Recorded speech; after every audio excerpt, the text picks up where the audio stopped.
What's up, YouTube? This is your friendly neighborhood movie nerd, here to update all of you on the annual movie news, reviews, and clues.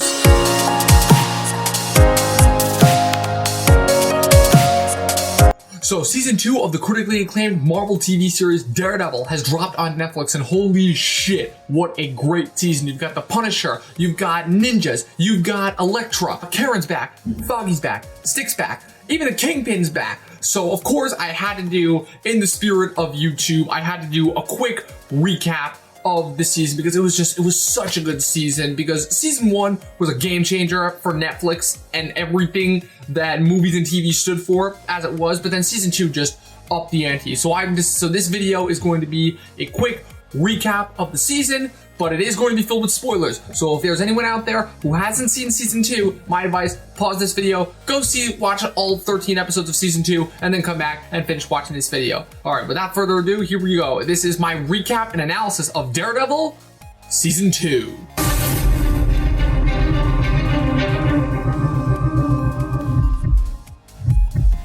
So Matt, Karen, and Foggy are back as Hell's Kitchen's tiniest law firm, Nelson and Murdoch, having just cracked the case of the century, having taken down last season's big bad Wilson Fisk, aka the Kingpin of Crime, portrayed in excellence by Vincent D'Onofrio. So the season kicks off. Things are actually pretty peaceful in Hell's Kitchen, but there is no way that things ever stay peaceful in New York, and all of a sudden things light up when an entire squad of Irish goons are gunned down in a crazy hellfire that everyone thinks has been done by a small army. But what they have yet to realize is that it's only one man. So Matt does some investigating as his alter ego, and who does he find out is behind it? He finds out that there's a new vigilante in town, and that is Frank Castle, aka the Punisher.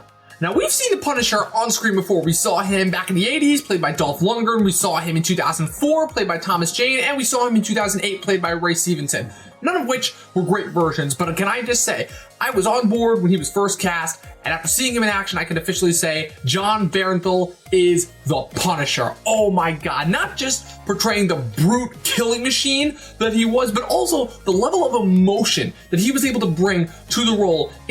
For me personally, like, the action scenes were great, but it was the emotional scenes, especially a sequence which I'm gonna get to that happened in episode 4, just this guy deserves an Emmy nomination. So him and Matt have their fight, and that's just in the first 4 episodes. Like, they're fighting back and forth. Like, there's the scene in episode 3, which was such a perfect representation of what happened in the comics when Punisher sticks a hand in Daredevil's gun and tells him, either you kill me or I'm gonna kill this guy sitting right here. It's such a perfect clash of their ideological differences, how Daredevil is willing to give people a chance while the Punisher has completely lost faith in humanity. But even more so than that is in episode 4, when Daredevil has just rescued the Punisher from being tortured by that group of Irish mobsters, and they're sitting in the graveyard. They've both beaten the piss out of each other, and Punisher's just sitting there, and he's talking to Daredevil about holding his daughter's lifeless body in his arms, having just been shot in front of him by the 3 different gangs. The emotion coming off of this guy. It was some of the best acting I've ever seen. So Punisher gets arrested. He's taken care of. So then Matt goes back to his apartment, and who pops in? None other but his old flame, Elektra. Now, Elektra's another one that we've seen before, having previously been portrayed by Jennifer Garner, but she has no possible way of holding up to this new chick. They got Elodie Young from G.I. Joe, The Rise of Cobra, to play her, and she was fantastic as Elektra. Elektra has always been the perfect foil to Daredevil, having been much more of a free spirit and much less wary about killing people than Daredevil was, and Elodie Young holds up in terms of being able to match Matt blow for blow, because she knows him personally, and she knows all of his deepest, darkest secrets. She knows him in a way that no other character we've seen on screen has gotten to know him. So Elektra comes in and she drags Matt into her whole affair that she's got going on, because she's trying to screw the Yakuza out of something and try and figure out something that's going on in Hell's Kitchen that Matt has been completely unaware of, because he thought the Yakuza were taken care of last season. So he's off doing his thing with Elektra, which causes even more of a rift between him and Foggy, and him and Karen, who started to develop a bit of a relationship with him. And then the whole thing just starts falling apart. So Elektra ultimately comes in and ends up basically dissolving Nelson and Murdoch, if you think about it, because by the end of the season, Nelson and Murdoch has been completely dissolved. And then you get to the last major plot point of this season, which is The Hand. Now, The Hand is a comic book group that I didn't really personally know a lot about until I saw this season. And after seeing this season, I can officially say the Hand, they are kind of like the League of Shadows from Batman Begins, but they're kind of way worse, because the way that the blood pits work from draining those kids, it's sort of like the Lazarus pits from Batman. So like when Claire is examining that ninja in the hospital and she sees the line on it and sees like this guy's been dead, like I thought that was really cool.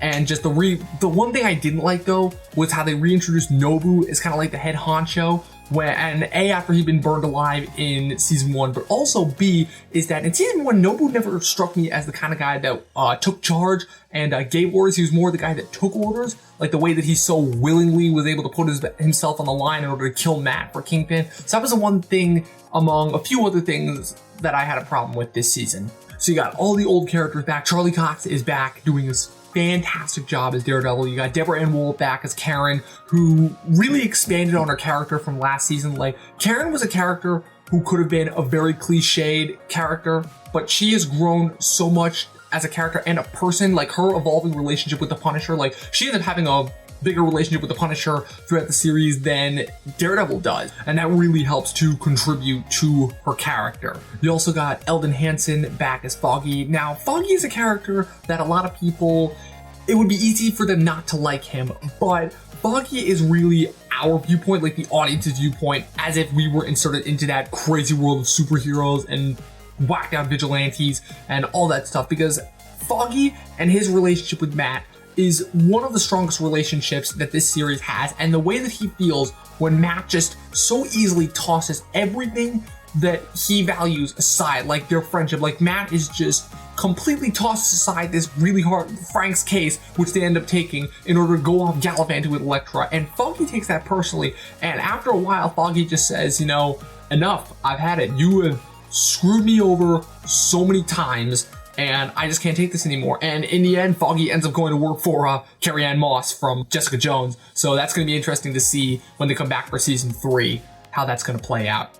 Another character that they brought back was Claire, who is kind of going to be like the Nick Fury for the whole Netflix verse, where she's going to have bit parts in all of the Netflix series in order to intersperse them. Like, she had that bit role at the end of season 1 of Jessica Jones, and her role in this season wasn't as big as the first season, but it's understandable because she was only there when she needed to be, like with the whole hospital scene with the kids. And her relationship with Matt is another really interesting one, because she's the one that goes to him and has just no shit with him. Just like, she puts up with no shit. She's completely honest 100% with everything she says. And she literally straight up says to him, it's just like, you need to take a break because you're putting too much of this on your shoulder. And so I really like how they expanded that part of her character without her needing to be there that much. So I thought that was really cool how they did that. And then you have the obvious one returning from season 1, which nobody expected to see in season 2, was the return of Vincent D'Onofrio as Wilson Fisk. He wasn't there for a lot. Nobody knew that he was going to be in this season, but the way they put him in, he didn't feel shoehorned at all, and he could have easily been the main antagonist for this season, but he wasn't. And the way he interacted, not only with Matt, when Matt had his interaction with him, but also the way he interacted with the Punisher, because the Punisher and the Kingpin have a huge rivalry in the comics, one that extends like possibly even past his rivalry with Daredevil, and just their interaction was so fantastic because it led not only to one of the best fight sequences we've had in this series and that I've ever seen, but it also just goes to show like Wilson Fisk is no dummy. And he just goes to show how even when he's behind bars, he's still the smartest guy in Hell's Kitchen, and he's still the toughest guy in Hell's Kitchen. Like, he finds the drug dealer that's paid off most of the guards and makes sure that Punisher kills him off purely so that by the time that Matt comes to visit him in order to find out about Punisher's escape, he's literally like gotten control of the entire prison. So, and then when he's got Matt up, like, you can still tell like this guy is not someone you want to mess with. Like, when Matt was threatening him with taking away Vanessa forever, I was just like, don't do it, Matt. Don't do it, Matt. And then when he's still fantastic. D'Onofrio was easily one of the best parts about season 1, and even in his like 3-episode part in this season, he was still fantastic. I also like how they managed to set up season 3 really well. Like, at the end of his last episode that he was on, he literally said to the guards, get me Matt Murdock's files. It's just like, so that gets your brain wondering, oh, does he know if Matt's Daredevil or not? So that, I thought that was really cool. Great way to inject him into the season without having him feel shoehorned or take too much away from the main 2 storylines, which are the Punisher and the Hand. It was also really great to see Matt's mentor, Scott Glenn, back in his old grumpy badass grandpa kind of way. It's also really cool to see that he also trained Elektra, which was kind of obvious. But the one thing that I didn't like about Stick's storyline was that he literally went from like, they had all those episodes building up to show his paternal bond with Elektra, right? And then, but the episode before that, he was willing to get her killed off like with that French guy like that. So that storyline felt really weird, and I feel like they could have just explained that more. I feel like that's another one of the few problems that I had with this season was. But so overall, it was once again a fantastic season, once again showing that everything that Netflix touches turns to gold. They took everything that the first season had to offer and just up the ante and everything by bringing in the Punisher, by bringing in Elektra, by bringing in the Hand, and by introducing two cohesive storylines that could have felt completely disbarred, and they were for the most part, but by making them well told that you didn't even care that for the most part you were watching two completely different stories. It brought in all the old characters that everyone fell in love with. It introduced a whole batch of new ones, and it upped everything the first one had to offer and set up for not only a third season but also the Defenders combination that's going to happen between Daredevil, Jessica Jones, Luke Cage, and Iron Fist. So really excited for all of those series that Netflix has yet to offer. So that's it. That is my official Daredevil Season 2 recap and analysis. For more on me, follow me on Twitter @MovieNerd or go to my website, movienerdreviews.com. That's it. I'll see you next time.